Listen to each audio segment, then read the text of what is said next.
So this is Brandon. Hi there. And so we have his vehicle today. Did Brandon tell us what vehicle? Because I forget what it is. It's a 2008 Pontiac G6 4-cylinder. And we have Brandon's little mutt over here. That's alright. He's not a mutt. He's a fur baby. Hi. Anyway. Hang on, babies. Relax. So Brandon's car has a sway bar link that broke on it. And so we're going to replace the sway bar link. You're fine. And Brandon's going to carry his dog over there every 15 minutes, probably. Alright, so jacked it up. There's a jack underneath. This is just holding it. So that's just a little plastic bit, so yeah. The real ones are underneath. All this jack is a secondary. There's no pressure actually on the frame rails from it. So anyway, the part that's separated is right down here. You can see this, and up here. So that just pulled away. When we start to get it ready, we'll actually have to start trying to lift up on this arm here, and it'll push this part up, and this will be easier to bolt in. But for now, we're gonna just try to get it separated.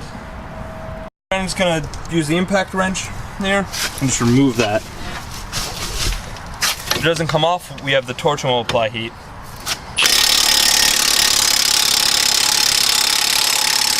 Hold on. So it comes out. I'm just fidgeting with it to... Oh, that was hot. So he'll get this out in a second. So we have an angle grinder now at the bottom half. We weren't able to get it off. It's starting to strip. Brandon's not going to cut it. I'm going to cut it because I don't want him to cut something that he shouldn't.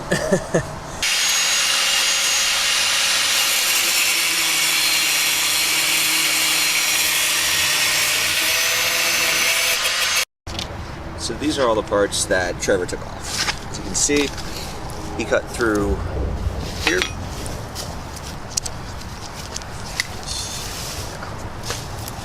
Pretty much took this off, and that was actually the only piece that was keeping that all together.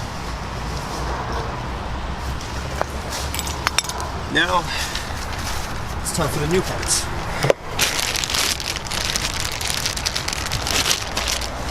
Now, I don't, off the top of my head, know which one's up and which one's down, so... Alright, so now that I've cut everything, Brandon is back to basically doing everything himself again.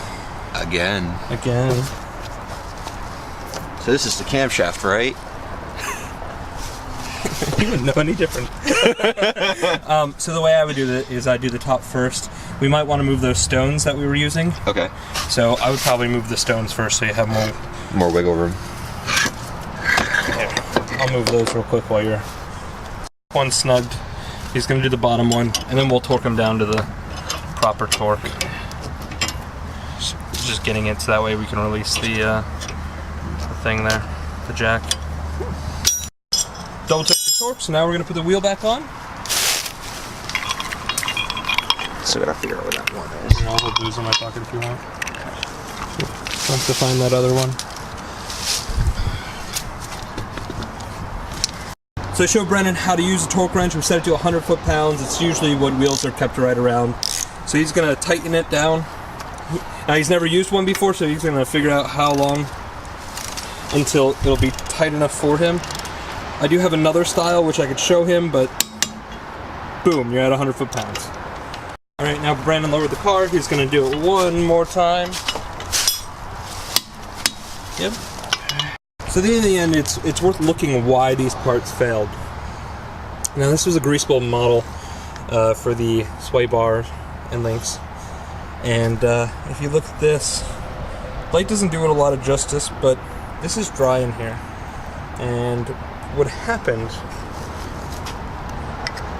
was, while this was in here, it was so dry and all the movement and stuff basically caused enough force that it wore down, and it was able to pop out.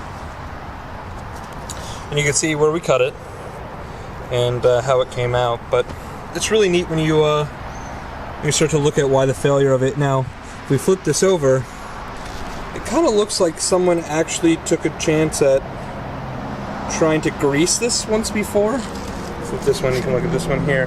This is how it should look. It looks like they broke it.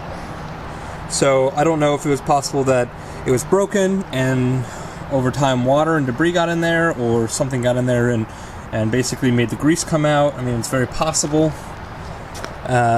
Or they broke it and they said fuck it and decided not to try to grease it anymore or anything, which is very, very possible as well. Either way, it's replaced. It's not a hard part to do. I don't know what time it is, but It's maybe like 2 o'clock. Yeah. So an it's hour. taken us an hour and a half when we took a trip to the hardware store. Yeah. So an hour in reality. Yeah. No, it's because we're recording it. So, not too bad, not too shabby. Thanks for doing this, Brandon. No problem. Thanks, Trevor. So, we're gonna take it for a ride, and we're good to go.